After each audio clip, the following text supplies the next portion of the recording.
الله الله الله الله ما لنا مولى سوى الله. إلى حضرة النبي المصطفى رسول الله صلى الله عليه وسلم وعلى آله وأصحابه وأزواجه وذرياته وأهل بيته شيء لله له ولهم الفاتحة. أعوذ بالله من الشيطان الرجيم. بسم الله الرحمن الرحيم. الحمد لله رب العالمين الرحمن الرحيم مالك يوم الدين. إياك نعبد وإياك نستعين اهدنا الصراط المستقيم صراط الذين أنعمت عليهم غير المغضوب عليهم ولا الضالين. Bismillahirrahmanirrahim. Assalamualaikum warahmatullahi wabarakatuh.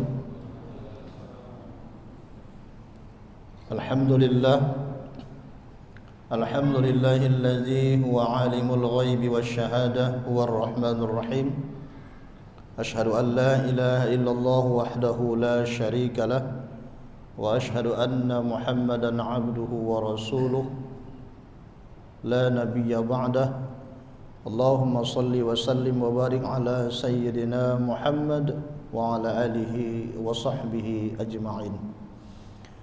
Bersyukur kita kepada Allah Subhanahu wa taala pada malam hari ini Allah panjangkan umur kita. Dengan artian kata, Allah masih memberikan kepada kita kesempatan untuk bertaubat kepada Allah, kesempatan untuk menambah amaliyah kita. Mudah-mudahan kesempatan yang Allah berikan kepada kita ini senantiasa Allah berikan istiqomah kepada kita untuk bertaubat dan beribadah senantiasa kepada Allah Subhanahu wa taala. Salawat berangkaikan salam mari sama-sama kita hadiahkan kehariban junjungan kita Nabi besar Muhammad Rasulullah sallallahu alaihi wasallam dengan ucapan Allahumma salli ala sayyidina Muhammad wa ala ali sayyidina Muhammad, dengan harapan semoga kiranya kita yang selalu bersolawat kepada beliau, mentaati ajaran-ajaran beliau, mendapatkan syafaatnya di yaumil akhir kelak. Amin ya rabbal alamin. Yang saya hormati Imam Masjid Mutmainnah beserta pengurus, dan yang saya hormati bapak-bapak, ibu-ibu, para jamaah yang dirahmati Allah Subhanahu wa taala. Menyambung kaji kita bulan yang lalu. Kalau yang lalu kita telah membahas tentang sifat Allah yang bernama wujud. Ada sifat Allah yang wajib kita ketahui, yang wajib kita imani. Ada 20 sifat. Yang pertama adalah wujudun, ada Allah Subhanahu wa taala. Lawannya adalah adam, mustahil Allah taala itu tiada. Jadi Allah taala itu ada. Jangan ditanya, tak boleh bertanya siapa yang mengadakannya atau di mana adanya. Tak boleh, karena itu hukum bagi Allah. Kalau kita tanya-tanya nanti seperti itu, nanti rusak nanti akal kita. Karena Allah itu laisa kamitslihi syai'un, tidak seumpama dengan sesuatu. Ketika bisa kita bayangkan, itu bukan Allah. Dan ketika tidak bisa kita bayangkan, juga bukan Allah. Ini anehnya. Kalau bisa kita bayangkan itu bukan Allah, masih wajar. Tapi ketika tak bisa dibayangkan itu juga bukan Allah, ini yang kita aneh. Kenapa demikian? Kenapa yang tak bisa dibayangkan juga bukan Allah? Karena yang menciptakan terbayang dan tidak terbayang adalah Allah. Saya ulangi lagi. Kalau terbayang bisa kita bayangkan bukan Allah, tak bisa kita bayangkan juga bukan Allah. Bagaimana maksudnya Pak Ustadz? Kita bayangkan Allah misalnya tangannya 1000 besar, kepalanya 1000, maka bukan Allah. Ketika bisa kita bayangkan, bukan Allah. Kemudian tak bisa pula kita bayangkan, tak mampu kita membayangkannya, maka itu juga bukan Allah. Mengapa demikian? Karena Allah yang menciptakan terbayang dan juga yang tidak terbayang. Apa maksudnya? Maksudnya adalah alat untuk membayangkan itu apa namanya? Kalau kita ingin membayangkan sesuatu, maka perlu alat. Alatnya adalah akal.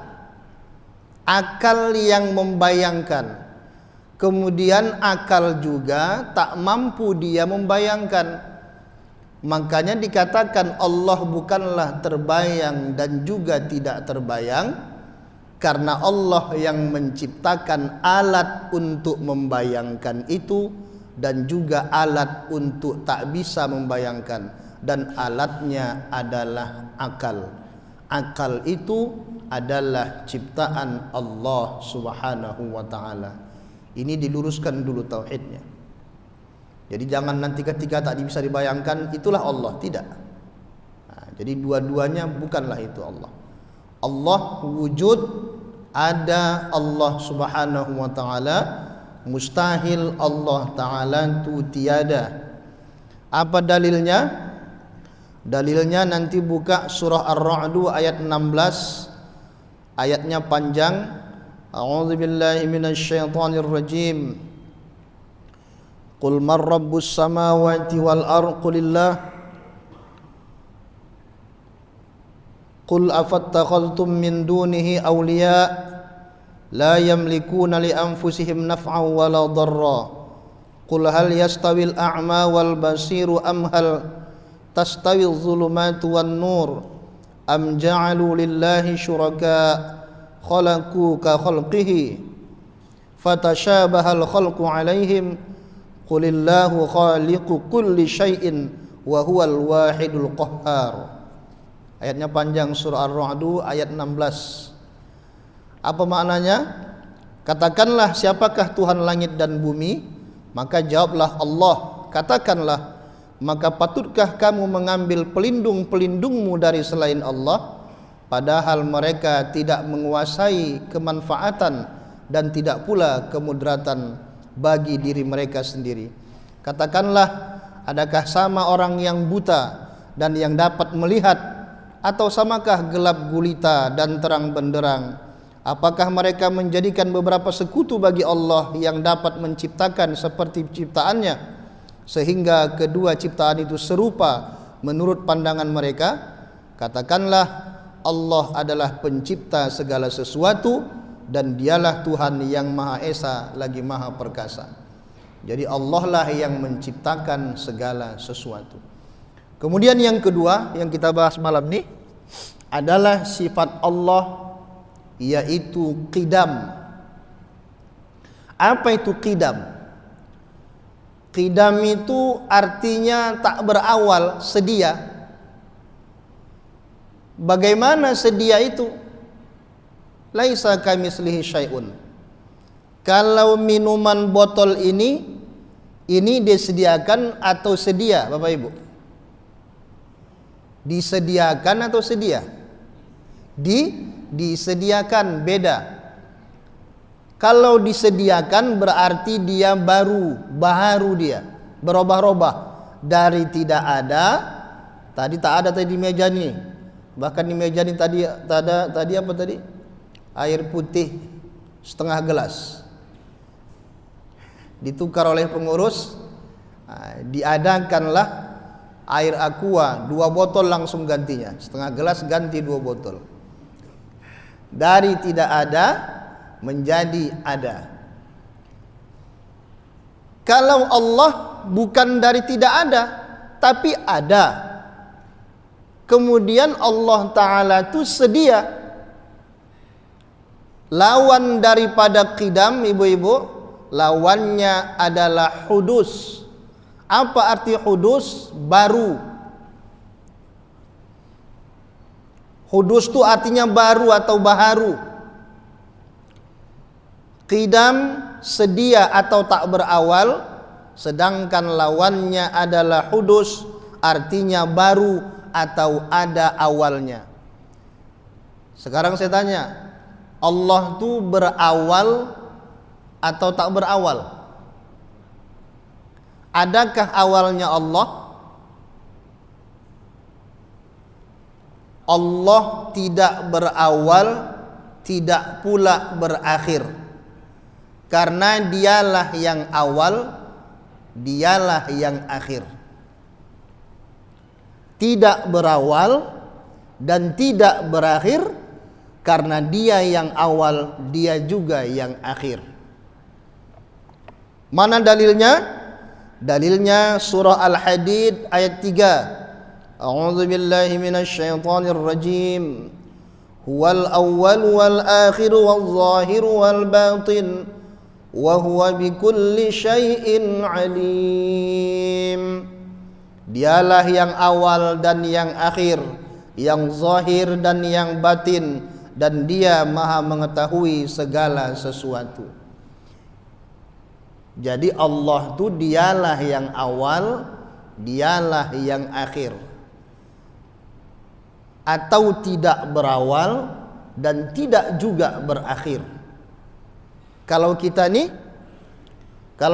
Bu, Pak,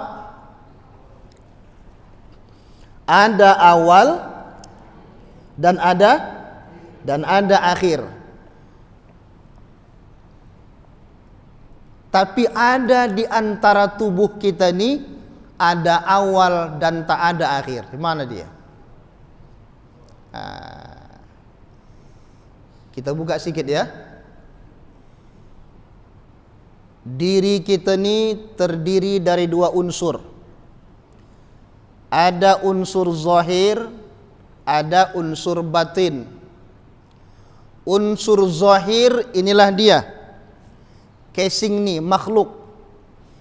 Ini yang dikatakan ada awal, ada akhir. Nanti ini mati, Pak. Dia akan mengalami yang namanya proses mati. Inilah dia. Ada awal, ada akhir.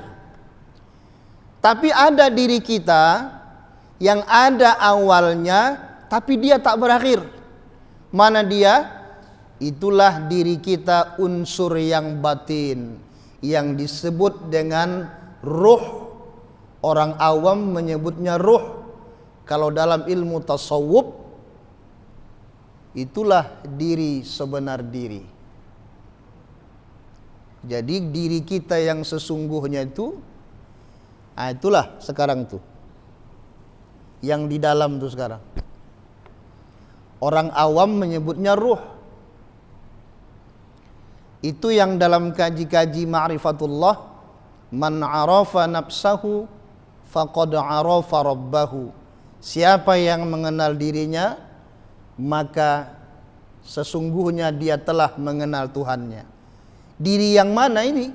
Diri yang ini bukan. Ini diri yang akan hancur, yang binasa.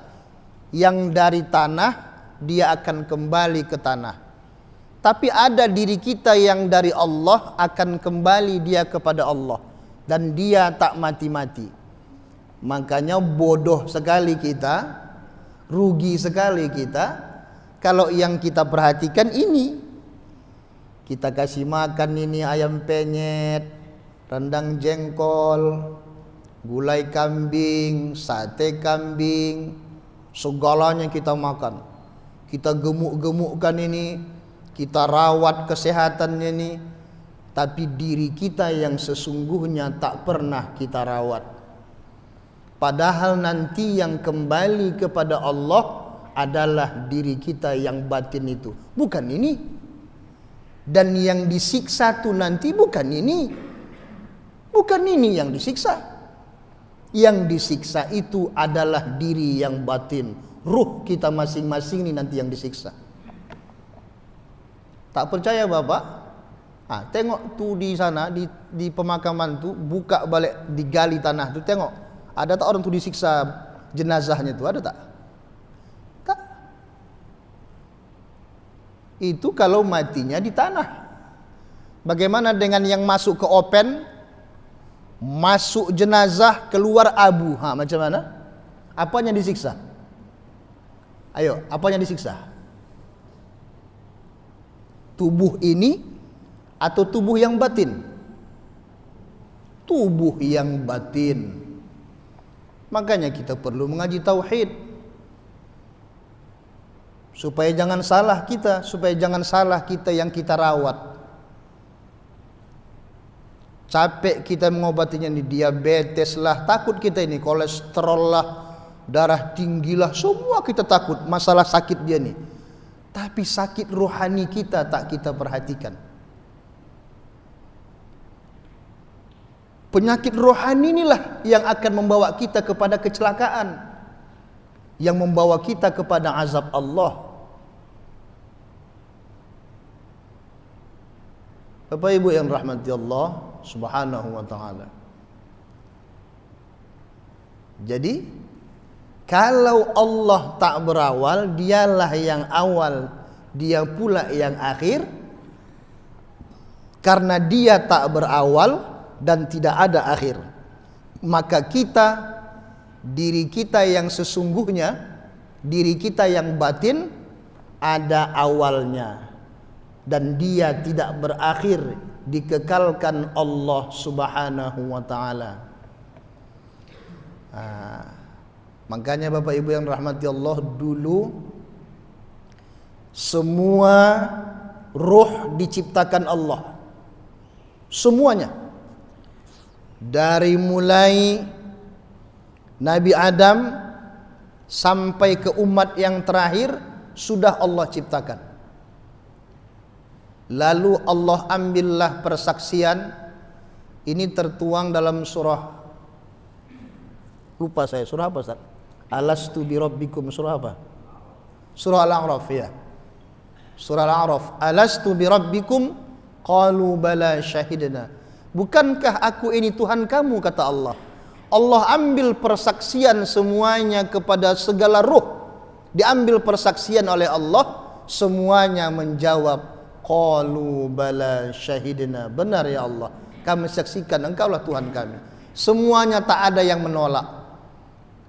Tapi setelah Allah jatuhkan ruh itu, Allah jatuhkan nur-nur itu ke dalam tubuh manusia, ke dalam rahim ibundanya masing-masing, lahir dia, bersatu dia dengan si makhluk ini, dengan casing ini, dia pun mulailah mengingkari Allah Subhanahu wa ta'ala.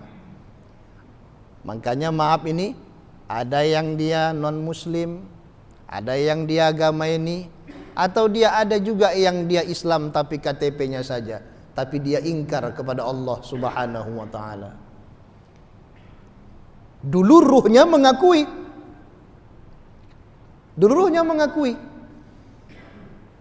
Makanya Bapak Ibu yang rahmati Allah, dalam Sayyidul Istighfar, hafal Sayyidul Istighfar? Coba kita baca. Ini bagus dibaca Sayyidul Istighfar nih. Bismillahirrahmanirrahim. Allahumma anta rabbi. Terus, la ilaha illa anta khalaqtani wa ana abduka wa ana ala ahdika. Ini wa ana ala ahdika, dan aku ya Allah setia terhadap janjiku dulu kepadamu. Janji apa itu? Janji kita dulu untuk mentauhidkan Allah. Itu diucapkan kembali pada waktu kita membaca Sayyidul Istighfar. Makanya Bapak Ibu yang rahmati Allah, Sayyidul Istighfar itu bukan main-main. Penghulunya istighfar, komandan istighfar itulah dibaca. Siapa yang membacanya ketika dia waktu sore dengan penuh keyakinan dan dia mati pada waktu sore itu, maka dia termasuk penghuni sorga. Siapa yang membacanya di waktu pagi dengan penuh keyakinan dan dia meninggal sebelum sore, maka dia termasuk penghuni sorga. Begitu kata Nabi SAW. Tapi dengan penuh keyakinan, yakin kita, memang kita abu ulaka bi ni'matika alayya, kuakui ya Allah nikmatmu kepadaku ya Allah, wa abu bi zambi, kuakui dosa-dosaku ya Allah. Mengaku kita dosa-dosa kita Bapak Ibu, karena kita ini setiap hari banyak dosa-dosa yang kita lakukan. Ada dosa dari mata, ada dosa dari mulut, dari bibir, ucapan, ada dosa dari tangan, ada dosa dari telinga, ada dosa dari kaki melangkah ke tempat maksiat. Bahkan terkadang ada dosa yang tersimpan di hati, kemudian terus berkarat. Itulah dendam. Itu bisa menjadi dosa kalau terzohir dia kita lakukan. Tiap hari kita dihinggapi dosa. Makanya disarankan kita Bapak Ibu yang dirahmati Allah, banyak-banyak istighfar. Banyak-banyak istighfar, karena kita ini pasti tidak luput dari dosa. Makanya Nabi SAW bersabda, hadis riwayat Imam Muslim, apa kata Nabi? Dari Abi Hurairah, wallazi nafsi biyadihi, demi zat yang jiwaku berada dalam genggamannya, laulam tuznibu, kata Nabi, seandainya kalian tidak berbuat dosa, la zahaballahu bikum, maka Allah musnahkan kalian semuanya, wa jaa biqaumin, lalu Allah datangkan suatu kaum yuznibuna, yang mereka berbuat dosa, fayastaghfirunallaha ta'ala fayaghfiru lahum, lalu mereka minta ampun kepada Allah, lalu Allah ampunkan dosa-dosa mereka. Jadi yang Allah suka itu Bapak Ibu, bukanlah kita ini banyak ibadah, sombong dengan ibadah. Allah tak suka. Orang beribadah itu bukan menunjukkan dia hebat seharusnya, tapi dia beribadah menunjukkan kelemahannya kepada Allah. Karena tujuan kita beribadah adalah ingin mengharapkan rahmat dan ridha Allah Subhanahu wa ta'ala. Itu kata Nabi, seandainya kita ini tak berdosa, maka dibinasakan kita. Kenapa demikian? Karena kalau kita tak berdosa, ngapain kita diciptakan Allah? Cukup malaikat. Cukup malaikat Allah ciptakan, tak perlu kita. Kenapa? Karena malaikat tak punya nafsu, pasti mereka senantiasa berbuat baik. Tapi kita, Allah ciptakan kita sebaik-baik bentuk. Laqad khalaqnal insana fi ahsani taqwim. Diciptakan Allah kita sebaik-baik bentuk, apa pahamnya? Apakah bentuk tubuh yang ini? Kalau bentuk tubuh yang ini, bagaimana dengan yang cacat? Ketika lahir dia buta, ketika lahir dia tak punya tangan, maaf nih, ketika lahir dia pincang, berarti tak sebaik-baik bentuk berarti. Jadi yang dimaksud sebaik-baik bentuk di situ bukan bentuk fisik, tapi sempurna kita karena ada akal, ada nafsu. Itulah keindahan manusia. Kalau malaikat hanya akal saja, tak ada nafsu, maka wajar malaikat tak pernah berbuat dosa. Tapi kita memang sengaja Allah ciptakan kita berbuat dosa. Coba baca surah Asy-Syams. A'udzu billahi minasyaitonir rajim. Saya potong ya. Wa nafsin wa ma sawwaha fa'alhamaha fujuraha wa taqwaha. Qad aflaha man zakkaha wa qad khaba man dassaha. Apa kata Allah? Dan jiwa serta penyempurnaannya. Jiwa yang mana? Mana jiwa kita? Itulah roh tadi, itulah jiwa kita, bukan ini. Jadi jiwa kita tuh sempurna Pak. Kalau ini cacat, maka jiwa kita tidak cacat. Makanya jangan heran, ada orang buta matanya tapi bisa hafal Al-Quran dia 30 juz. Betul? Ada tak? Ada. Kita nih yang mata kita terbuka, juz 30 pun payah hafal. Makanya Jiwa kita tuh sudah sempurna, Allah sempurnakan. Kemudian fa'alhamaha fujuraha wa taqwaha. Lalu Allah ilhamkanlah kepada jiwa tadi, ruh kita tadi, apa yang diilhamkan? Fujuraha, kefasikan, kedurhakaan, wa taqwaha, dan juga ketakwaan. Apa maksudnya? Dalam diri kita masing-masing sudah ada yang jahat, ada juga yang baik. Dalam diri kita masing-masing Allah ilhamkan yang baik dan yang buruk. Makanya jangan heran kalau kita pernah berbuat salah, karena sudah Allah ilhamkan yang buruk. Dan juga jangan heran kalau suatu ketika seorang pelacur dia bertaubat kepada Allah, lalu dia beribadah kepada Allah, karena sudah Allah takdirkan juga ada yang baik pada dirinya. Makanya ini koreksi kita. Seorang ulama sekalipun pasti dia pernah berbuat salah, karena yang maksum dari kesalahan adalah baginda Rasulullah sallallahu alaihi wasallam. Selain itu semuanya pernah berbuat salah. Makanya kata Allah Subhanahu wa taala, telah diilhamkan Allah yang baik sama yang buruk dalam diri kita nih, Bu. Jadi makanya kalau nengok orang jangan tengok salah orang saja. Tengok salah kita, koreksi diri kita.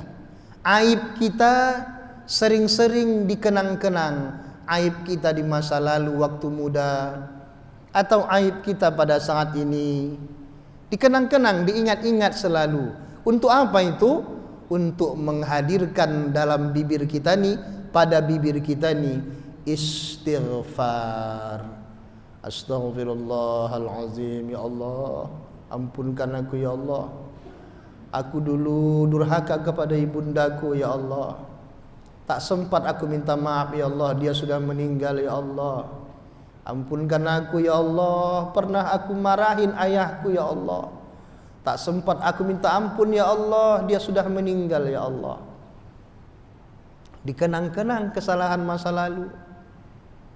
Ya Allah, aku pernah durhaka dengan suamiku ya Allah. Ku bentak ya Allah. Ku marahin suamiku ya Allah.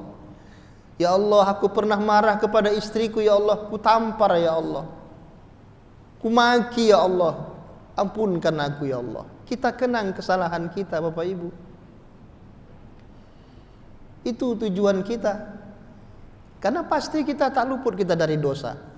Dan Allah sangat senang seorang hamba yang mengaku berdosa. A'udzubika min syarri ma shana'tu.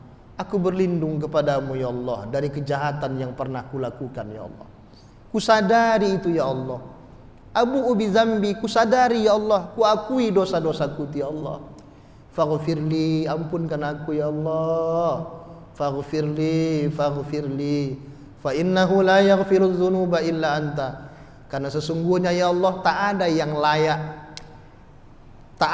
layak untuk mengampuni dosa kecuali Engkau ya Rabb.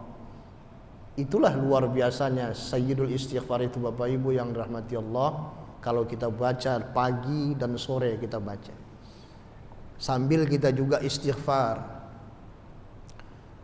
Kita lagi naik motor istighfar, habis istighfar sholawat. Jangan kosong pikiran. Jangan pikirkan di motor bagaimana untungnya begini. Jangan pikirkan itu. Banyakkan bibir nih berzikir. Ya ayyuhalladzina amanu dzkurullaha dzikran katsira. Wahai orang beriman, banyak-banyaklah kalian mengingat Allah, berzikir kepada Allah dengan zikir yang sebanyak-banyaknya.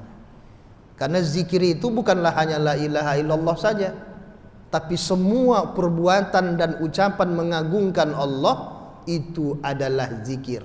Termasuk istighfar itu juga bagian dari zikir. Sholawat itu juga bagian dari zikir. Jangan pernah berhenti. Astaghfirullah, astaghfirullah, astaghfirullah. Lagi bawa mobil, astaghfirullahaladzim alladzi la ilaha illa huwal hayyul qayyum wa atubu ilaih. Astaghfirullah, astaghfirullah. Luar biasa, Pak. Sabda Nabi sallallahu alaihi wasallam, man lazimal istighfara ja'alallahu min kulli dhiqin makhrajan wa min kulli hammin farajan wa razaqahu min haitsu la yahtasib. Apa kata Nabi? Siapa yang melazimkan, membiasakan istighfar, minta ampun kepada Allah, kata Allah, maka aku bebaskan dia dari kesusahan. Apapun susah kita, Allah bebaskan kita dari kesusahan. Allah lapangkan kita dari setiap kesulitan. Kesulitan ekonomi, kesulitan keluarga, kesulitan anak yang bandel, Allah lapangkan. Wa razaqahu min haitsu la yahtasib. Lalu Allah berikan dia rezeki dari arah yang tak diduga-duganya. Itulah hebatnya orang yang melazimkan istighfar. Astaghfirullah boleh, panjang sikit boleh. Astaghfirullahalazim alladzi la ilaha illa huwal hayyul qayyum wa atubu ilaih. Habis salat subuh baca sayyidul istighfar. Allahumma anta rabbi la ilaha illa anta khalaqtani wa ana 'abduka wa ana 'ala 'ahdika wa wa'dika mastata'tu a'udzu bika min syarri ma sana'tu abu'u laka bi ni'matika 'alayya wa abu'u bi dhanbi faghfir li fa innahu la yaghfiru adh-dhunuba illa anta. Gampang Bu, Ibu buka handphone Ibu, Sayyidul Istighfar, enter, selesai, nampak di situ. Sekarang ini gampang. Handphone tuh kalau kita pakai untuk yang positif, positif dapatnya. Tapi kalau hanya untuk TikTok saja, dosa dapat. Buka Sayyidul Istighfar, enter, hafal langsung. Dihafal-hafal, dibaca-baca. Jadi sudah diilhamkan Allah yang baik sama yang buruk. Apa ayat selanjutnya? Qad aflaha man zakkaha. Sungguh beruntunglah orang mensucikan jiwanya. Dirinya tadi disucikannya. Bagaimana cara mensucikan jiwa ini? Alatnya hanya satu, yaitu zikrullah. Likulli syai'in saqalatun wa saqalatul qalbi zikrullah. Tak ada alat lain yang bisa menenteramkan jiwa kita, yang menenteramkan hati kita, kecuali zikrullah. Itulah alat satu-satunya. Setiap sesuatu itu ada alat untuk mensucikannya, dan untuk mensucikan kolbu, mensucikan jiwa kita adalah zikrullah. Karena zikir itu 3 tujuannya: membersihkan hati, mensucikan jiwa, dan membangunkan nurani. Zikrullah. Dan zikrullah itu banyak. Mana zikrullah? Tadi salah satunya istighfar. Ini majlis ta'lim, ini juga bagian dari zikrullah. Karena ini kata Nabi adalah hilaqaz zikir, lingkaran-lingkaran zikir. Maka majlis ilmu juga bagian daripada zikrullah. Jadi bukan subhanallah saja, bukan la ilaha illallah saja, tapi banyak semua perbuatan dan ucapan yang mengagungkan Allah, maka itu disebut dengan zikrullah. Jadi alatnya tadi untuk mensucikan jiwa ini adalah dengan zikrullah. Kemudian wa qad khaba man dassaha, sungguh rugilah orang yang mengotorinya. Jadi ada orang, maaf, mungkin kita juga pernah dulu, pernah kita waktu muda-muda hati ini selalu kita kotori dengan apa? Dengan kemunafikan, dengan kebohongan, dengan fitnah yang kita lakukan, dengan emosional, egois. Kita buat itu, kita kotori hati kita ini. Bisa Pak Ustadz hati kita ini kotor? Bisa. Kalau kita pelihara yang namanya penyakit hati. Apa penyakit hati itu? Sombong, dendam, iri hati, dengki, ujub, bangga diri, ria. Ini penyakit-penyakit hati nih. Buruk sangka. Ini penyakit hati, Pak. Kalau penyakit hati ini kita biarkan, itulah alat yang bisa mengotori jiwa kita tadi. Maka waqad khaba man dassaha, sungguh rugilah orang yang mengotori jiwanya. Orang beli mobil baru, dia yang stres, bekoyok pagi-pagi. Kenapa mak bekoyok? Itu tetangga beli mobil baru, dia yang stres. Kenapa? Buruk sangka, dianggapnya orang punya harta adalah dari hasil korupsi dan sebagainya. Dikotorinya hatinya. Jangan biasakan. Biasakan kita berbaik sangka. Jangan suka berburuk sangka. Karena itu lebih selamat Bapak Ibu. Lebih selamat hati kita ini berbaik sangka kepada orang, walaupun sebenarnya dia berbuat jahat. Lebih baik kita berbaik sangka sebelum nampak kita dengan jelas. Nampak kita dia mencuri pula, jelas. Tapi kalau kita tak tahu apa-apa, kita hanya mendengar, lebih baik kita berbaik sangka. Kenapa? Karena kalau kita tanamkan selalu buruk sangka, maka kotorlah lama-lama kolbu kita. Kalau sudah kotor kolbu ini, payah obatnya. Kenapa? Karena tiap hari dikotorinya. Taubatnya tak bisa lagi dengan hanya zikir saja, tapi obatnya dengan taubatan nasuha.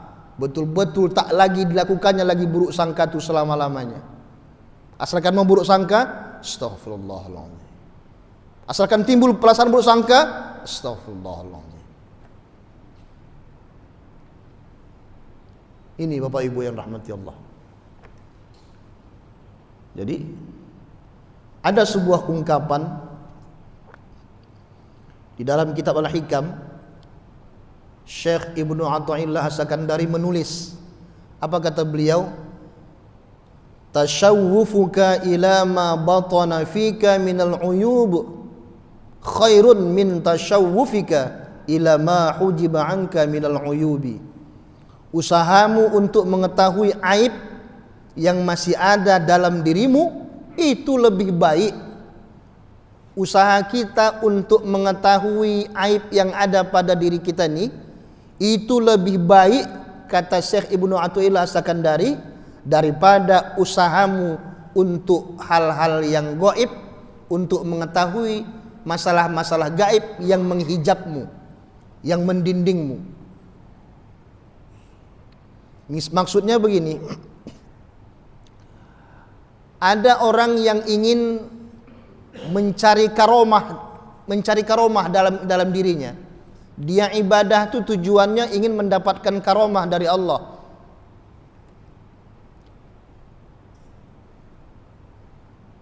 Jadi ibadahnya bukan karena Allah, tapi ingin mencapai karomah, ingin mendapatkan karomah. Kalau yang dituju karomah, maka nanti yang dapat bukan karomah tapi istidraj. Apa bedanya istidraj dengan karomah? Kalau karomah suatu kelebihan yang Allah berikan, yang Allah izinkan Allah berikan bagi orang-orang soleh. Tapi kalau istidraj, kelebihan yang Allah berikan kepada orang yang disesatkan Allah. Alhamdulillah, karena ibadahku sekarang ini makanya rezekiku lancar, begini. Dikasih Allah, terus dikasih Allah. Walladzina kazzabu biayatina sanastadrijuhum min haitsu la ya'lamun. Orang-orang yang mendustakan ayat kami, kata Allah, kami tarik mereka ke arah kesesatan. Diberikan Allah kelebihan sama dia, tapi ternyata kelebihan itu adalah alat Allah untuk menyesatkannya dengan cara yang tidak mereka ketahui. Kita pikir karena doa kita lah kita jadi baik, bisa dapat ini dapat itu, luas rezeki kita, bisa beli ini beli itu. Kita pikir karena doa kita, ternyata itu adalah istidraj. Na'udzubillah ya Allah. Semakin dia kaya, semakin sombong. semakin kaya, semakin bakhil, semakin pelit. Terus Allah kasih, terus Allah kasih. Ada yang begitu. Terus Allah kasih. Rajin dia sholat, rajin dia ibadah, tetapi ternyata Allah sesatkan dia karena tujuannya bukan Allah lagi. Tujuannya adalah harta dunia, atau misalnya tujuannya adalah jabatan duniawi. Wallahu a'lam. Makanya istidraj ini dan karomah ini seperti dua sisi mata uang. Jadi kalau kita ibadah nih Bapak Ibu, yang kita tuju tuh, yang kita minta sama Allah tuh adalah istiqomah. Apa istiqomah? Teguh hati, ditetapkan Allah hati kita nih untuk selalu beribadah kepada Allah. Ditetapkan hati kita nih untuk selalu mentauhidkan Allah. Ditetapkan Allah hati kita nih untuk selalu bersabar dengan ujian dari Allah Subhanahu wa taala. Itu yang dituju dari ibadah. Istiqomah.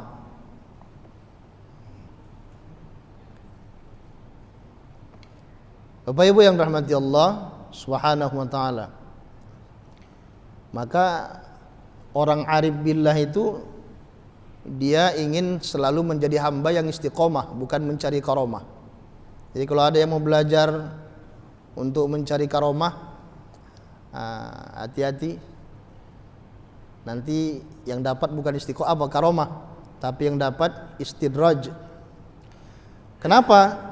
Karomah atau kedudukan yang diberikan Allah kepada seseorang wali itu adalah sebagai hasil dari istiqomah. Jadi karomah yang Allah berikan itu bagi seorang wali itu hasil dari istiqomah. Istiqomahnya seorang wali terhadap ujian dari Allah, istiqomahnya seorang wali terhadap beribadah kepada Allah, semuanya baru dapat karomah. Nah, jadi lebih baik kita banyak-banyak mengenang aib diri kita. Jangan suka menengok aib orang. Tetangga begini, tak usah dipikirkan itu. Pikirkan aib kita. Kalau tak kita, istri kita. Kalau tak istri kita, kita sendiri sebagai suami.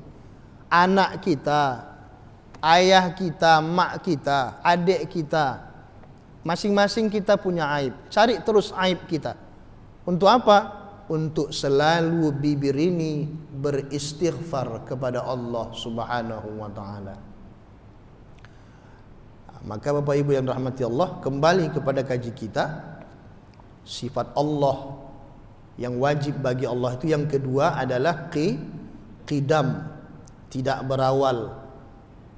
Karena dialah yang awal, dialah yang akhir.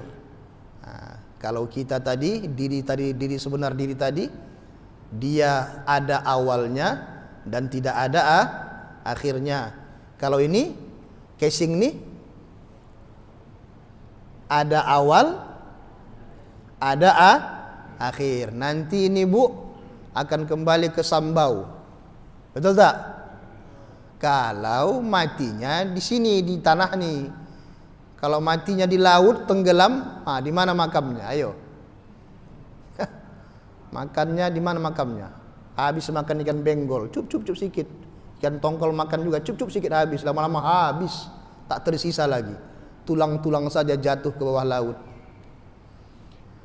Atau misalnya yang meledak pesawatnya hancur jadi debu, di mana makomnya? Inilah casing tuh. Makanya nih jangan terpesona dengan ini, karena kita akan meninggalkan ini. Bu, jangan sibuk beli MS Glow. Ingin glowing kan? Bapak sekalian yang dirahmati Allah Subhanahu wa taala. 5 menit lagi baru kita tanya jawab ya.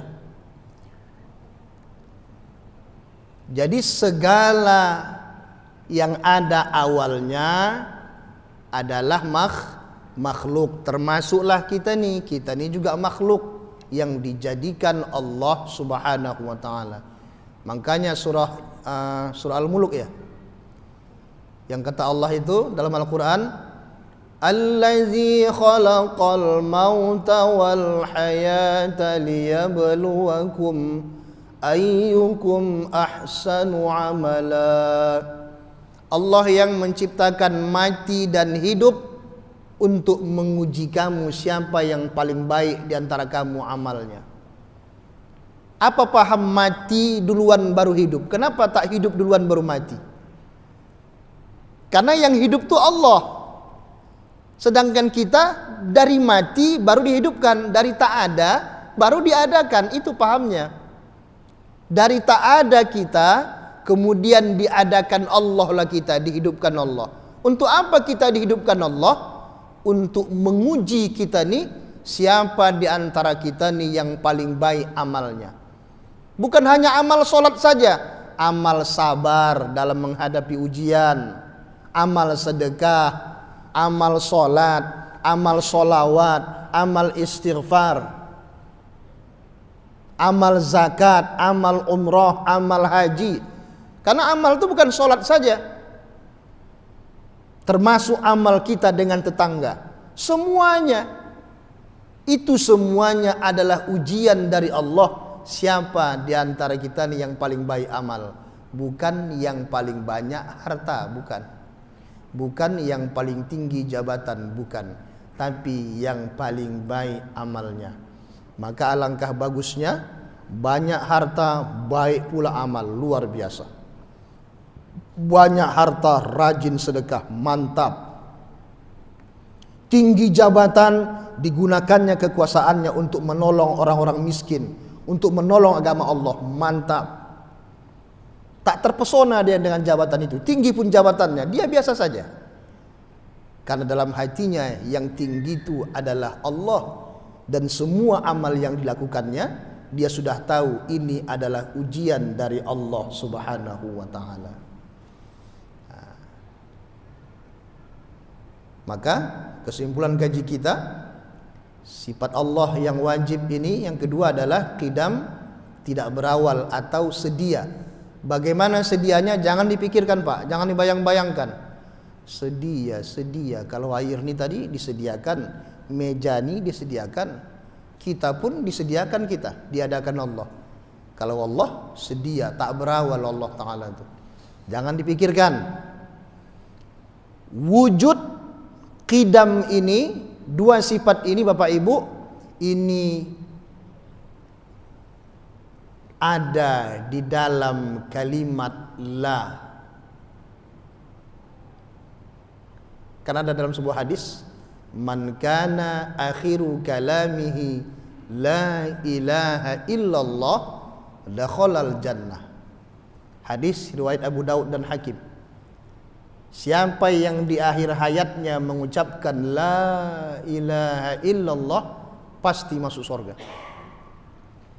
Takkan bisa keluar itu kalau tak paham dia apa yang terkandung dalam kalimat la ilaha illallah. Kalau tak tertanam di hatinya la ilaha illallah itu secara betul-betul, payah keluar itu. Karena ada rahasia di dalam kalimat la ilaha illallah itu. Karena dalam kalimat la itu terhimpun di situ sifat Allah, ada 5 sifat. Sekarang ini saya kasih 2 saja dulu. Yang pertama wujud, yang kedua adalah qidam. Makanya kata Nabi, kalau ditimbanglah dunia ni, alam ni beserta isinya dengan kalimat la ilaha illallah, maka lebih berat timbangan la ilaha illallah dari seluruh alam ni beserta isinya. Kenapa? Karena kalimat la ilaha illallah itu tercantum di situ sifat 20 sifat Allah Subhanahu wa taala, mulai wujud sampai mutakallimun, ada dalam kalimat la ilaha illallah. Makanya kalau sudah paham nanti itu, zikir la ilaha illallahnya tak lagi sembarangan lagi. Ada orang zikir la ilaha illallah, besar zikirnya, kuat zikirnya, tapi di dalam kosong. Kenapa? Tak ada pemahaman. Tak paham dia maksud la ilaha illallah itu. Tapi ada orang zikirnya pelan. La ilaha illallah, la ilaha illallah. Tapi Pak, kedengaran sampai ke langit sana. Berat timbangannya. Kenapa? Karena pahamnya dia sudah tahu. Makanya belajar la ilaha illallah itu sekarang inilah. Hadis Nabi dari Abi Sa'id Al-Khudri yang diriwayatkan oleh Imam Muslim, laqinu mautakum la ilaha illallah, sekarang nih, bukan nanti ketika sudah sakaratul maut, bukan. Ajarkanlah orang yang akan mati itu la ilaha illallah. Kita salah paham. Nampak kita yang mau sekarat, la ilaha illallah. Itu yang diajarkan, dianggapnya itu yang mau mati. Padahal kita ni mau mati nih, betul tak? Kita ni akan mati tak? Tak ada yang berani jawab, takut nampaknya. Takut tinggal bini yang cantik. Bu, kita akan mati tak? Iya. Kita akan mati tak Pak? Iya. Yang akan mati itu bukan yang mau sakaratul maut, yang lagi sakaratul maut saja, bukan. Kita juga akan mati. Makanya hadis Nabi laqinu mautakum la ilaha illallah, bukan hadisnya yang salah. Pemahaman kita terlalu sempit. Kita pahamkan hanya diajarkan untuk orang yang sakaratul maut, bukan itu. Kalau hanya untuk itu sempit sekali paham la ilaha illallah. Tapi diajarkan sekarang ini bagi orang-orang yang akan mati, karena kita akan mati. Maka bekal kita untuk menghadap Allah, menghadapi kematian itu adalah la ilaha illallah. Apa maksudnya? Belajar tentang pemahaman tiada Tuhan yang layak disembah selain Allah. Itulah ilmu tauhid. Itulah yang dikaji daripada ulama-ulama kita dulu. 13 tahun Nabi di Mekah, ya, 13 tahun Nabi di Mekah adalah untuk menegakkan kalimat la ilaha illallah. Bukan solat dulu, tapi menegakkan kalimat tauhid la ilaha illallah Muhammadur Rasulullah. Itu yang diajarkan Nabi dulu, bukan ibadah solat dulu. Demikian Bapak Ibu yang rahmati Allah. Mungkin ada yang mau ditanyakan, kita buka sesi tanya jawab selama 15 menit. Dipersilakan. Kalau ada saya jawab nanti, bisa saya jawab. Kalau tak ada, insya Allah bulan depan disambung nanti. Silakan. Boleh kan Pak? Assalamualaikum warahmatullahi wabarakatuh.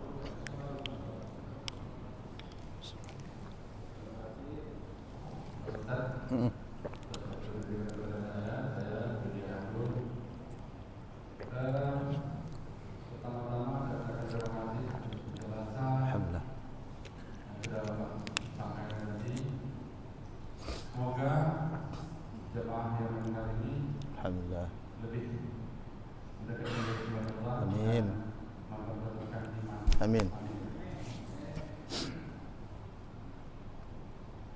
Dalam kesempatan ini perlu kami pertanyakan kepada Ustaz. Mohon kiranya dijelaskan apa yang sudah disampaikan oleh Ustaz tadi, bahwa nanti yang disiksa di neraka itu adalah roh kalau manusia. Nah, bagaimana dengan kaitannya di pada masa nanti kita dihidupkan kembali oleh Allah?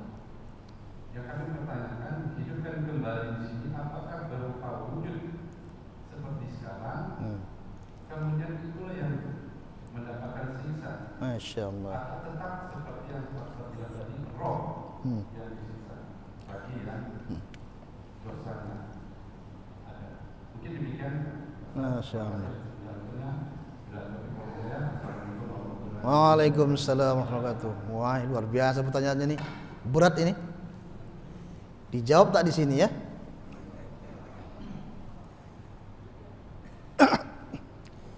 Sekilas saja Pak ya, karena pertanyaan itu jawabannya harus yang khusus. Karena kita tidak bisa buka secara mendetail lah, karena ada kajian khusus untuk itu. Karena mungkin nanti semua tidak bisa terima kan. Memang ini khilafiyah ulama. Tapi karena banyak ayat-ayat Al-Quran yang mengatakan bahwa yang dibangkitkan itu adalah ruh. Karena ada hadis Nabi mengatakan begini, kalaulah Allah pandang dunia ini dunia ini beserta isinya, kalau Allah pandanglah sebesar sayap nyamuk saja. Pernah lihat sayap nyamuk? Kecil kan? Kalau Allah pandang saja ada sebesar sayap nyamuk dunia ini, maka Allah tidak akan perkenankan orang-orang kafir meminum air di dunia ini. Begitulah kata Nabi SAW. Seteguk air saja Allah tak akan perkenankan orang kafir minum air di dunia ini, kalau ada dunia ini sebesar sayap nyamuk dalam pandangan Allah. Tapi apa yang terjadi sekarang? Yang terjadi orang kafir malah kaya, bahkan lebih kaya dari kita. Bahkan mereka sekarang memegang dunia ini. Artinya apa? Artinya memang betullah dunia ini tidak ada sebesar sayap nyamuk dalam pandangan Allah. Bahkan mungkin lebih kecil lagi. Itu artinya apa? Yang setiap yang baharu maka tak ada hubungan dengan Allah. Ini dalam kaji tauhid ya.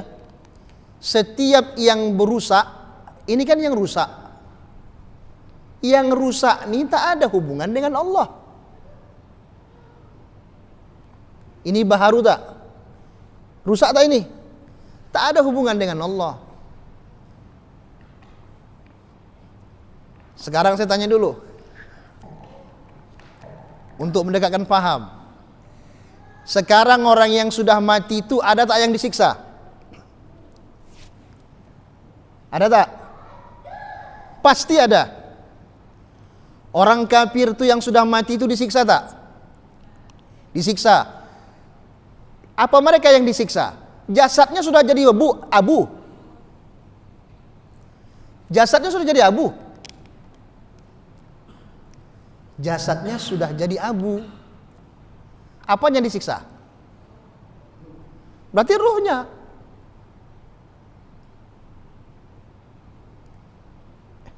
Cuma ya payah ya. Mau saya buka nanti. Iya, itu kajian khusus. Bukan saya tak mau Pak, tapi itu kajian khusus. Maksud saya tauhid ini biarlah agak-agak apa saja lah, tak usah dalam-dalam kali.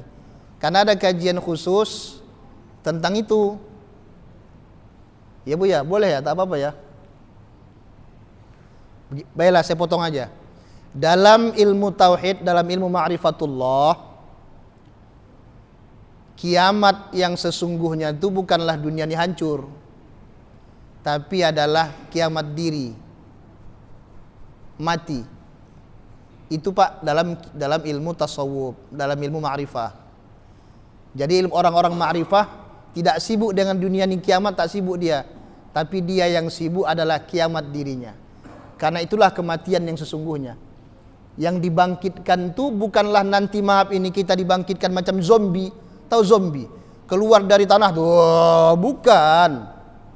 Bukan seperti itu yang dibangkitkan. Tapi yang dibangkitkan adalah ruh kita, jiwa kita. Dari mana dibangkitkan? Nih, dari dalam kubur yang sekarang nih. Karena dalam kaji ma'rifah kubur itu ini.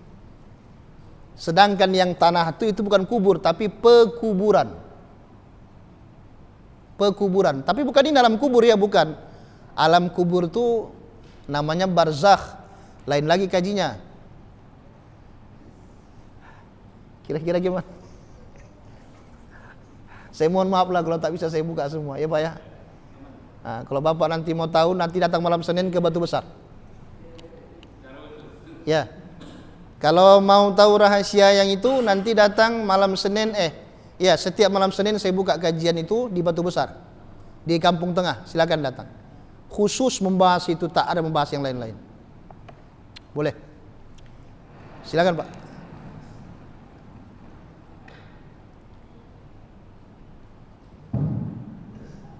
Assalamualaikum warahmatullahi wabarakatuh. Assalamualaikum. Perkenalkan nama saya Saiful Ustaz. Ya. Sebelumnya terima kasih banyak atas amat dan rohani yang telah diberikan malam ini. Ada sedikit pertanyaan dari saya. Ini kalau salah mohon maaf, tentang istikhraj tadi Ustaz. Istidraj. Iya. Kadang dalam kehidupan kita sehari-hari, baik itu di tempat kerja maupun di lingkungan kita berada itu, kadang-kadang kita dengan teman ataupun sesama rekan-rekan itu ada kadang-kala itu mereka menanyakan kok bisa begini, kok bisa begitu gitu. Kadang-kala kita sempat terucap sama mereka, ayolah nanti lagi ke masjid, atau mungkin sholat tahajud, bisa meminta kepada Allah dengan ini, dengan itu, seperti itu. Saya sebagai contoh lah, mungkin contoh yang pernah saya ini kan, karena kita mungkin di tempat kerja tuh pernah lulus sekolah kayak gitu kan, jadi kawan-kawan itu sempat bertanya, bukannya kadang kita sombong atau apa, mungkin kita secara spontan itu mengatakan, lah mendekatkan dirilah kepada Allah. Kita menyampaikan seperti itu, banyak-banyak beribadah. Sementara mungkin apakah yang seperti itu termasuk dengan istighfar yang Pak Ustadz sampaikan, karena kita secara tidak langsung memang ada arah kita itu untuk mengejar kesuksesan dunia, tapi tidak meninggalkan dengan mendekatkan diri kepada Allah. Mungkin itu aja Pak Ustadz. Mohon pencerahan, mungkin kalau memang nanti salah mungkin bisa diluruskan. Terima kasih. Wabillahi taufiq wal hidayah. Assalamualaikum warahmatullahi wabarakatuh. Masya Allah, luar biasa pertanyaannya. Kalaulah salah, taklah khilaf, kan begitu nih. Begini Bapak Ibu, jangan jadikan ibadah kita tuh dengan tujuan kita untuk meraih dunia. Jangan jadikan. Tapi yang kita tuju ibadah kita tuh adalah untuk meraih rahmat Allah, rahmat dan ridha Allah. Kalau sudah Allah merahmati kita, kalau sudah Allah ridha, maka insya Allah apa yang kita urus masalah dunia ini akan tunduk ini dengan sendirinya. Jadi kadang-kadang maaf ini, tapi ini kan karena kaji kita ini kan kita tasawuf nih. Saya tidak membahas masalah fikih ya. Kalau masalah fikih mungkin ada begitu. Orang-orang tasawuf tidak mau menjadikan ibadahnya untuk mengejar dunia, tidak. Tak mau dia. Karena dunia ini sangat kecil sekali bagi akhirat. Tak ada sebesar sayap nyamuk dunia ini. Bukan dia tak mau dunia, mau dia dunia. Tapi jangan jadikan ibadah untuk mengejar dunia. Tujuan kita ibadah adalah wa ma khalaqtul jinna wal insa illa liya'budun. Tidak kuciptakan jin dan manusia kecuali beribadah kepada, mengabdi. Tujuan ibadah adalah mengabdi dan bentuk rasa syukur kepada Allah. Makanya kadang ada orang yang bangga dia dengan amalnya ketika Allah berikan apa yang dimau dia, seolah-olah bahkan kadang dia berkata, karena amalku inilah aku diberikan ini, padahal bukan. Bisa jadi itu istidraj. Saya bilang bukan menuduh ya, bisa jadi. Kenapa? Karena dia beribadah bukan lagi ikhlas karena Allah, bukan lagi lillahi ta'ala, tapi li jabatan, li harta, bukan lagi karena Allah. Maaf ini, ada memang amalan disuruh Nabi kita, jangan tinggalkan membaca surah Al-Waqi'ah setiap hari. Siapa yang baca surah Al-Waqi'ah itu, maka dia tidak akan miskin selama-lamanya. Lalu orang langsung memandang miskin yang dimaksud di situ miskin dunia saja, bukan dua miskinnya. miskin dunia dan miskin akhirat. Maka siapa yang mengamalkan baca surah Al-Waqiah, maka kata Nabi tak akan miskin dia dunia dan akhirat. Apanya yang tak miskin?